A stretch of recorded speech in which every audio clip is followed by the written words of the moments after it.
Bonjour à tous, vous êtes avec Randy Moulélé qui vient d'obtenir son master de droit de l'homme et droit international humanitaire à Paris-Saclay et je suis là aujourd'hui pour vous parler de ma mobilité à l'étranger que j'ai faite à Berlin.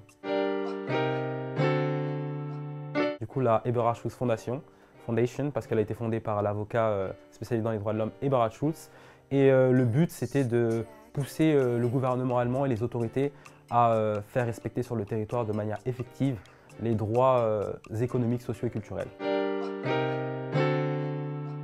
Ce qui m'angoissait le plus, en fait, je pense que plus, après peut-être des gens me diront le contraire, mais plus on parle bien une langue, plus on a peur de mal la parler.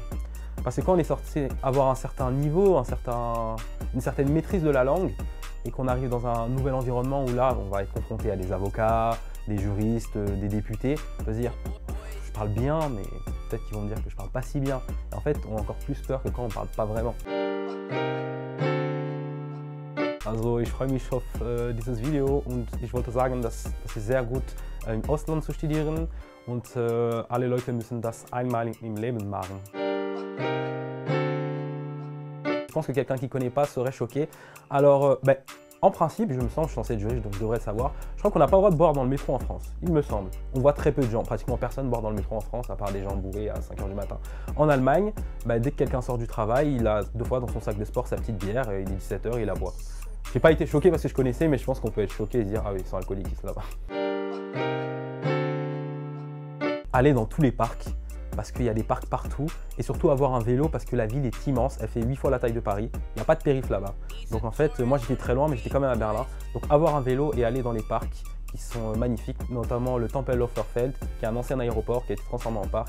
Il y a des skateurs, beaucoup de gens qui font du roller, etc. Et c'est magnifique à voir.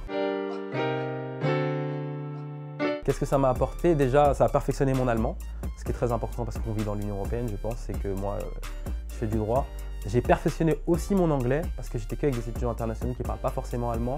Et surtout, j'ai appris à être autonome. Je cuisine beaucoup mieux aujourd'hui. Je sais ce qu'il faut acheter, ce qu'il ne faut pas acheter. Et je dirais, ça m'a appris en quelque sorte à devenir adulte. Ça m'a donné envie de voyager justement parce qu'il y avait énormément d'étrangers à Berlin, d'étudiants internationaux. Et là, j'ai prévu de visiter tous les pays des amis que je me suis fait là-bas. On parle de l'île Maurice, de Baltimore, de Sarajevo, de Philadelphie, de la Corée du Sud. Donc voilà, ça m'a donné envie de découvrir encore mieux les cultures que j'ai pu rencontrer à Berlin.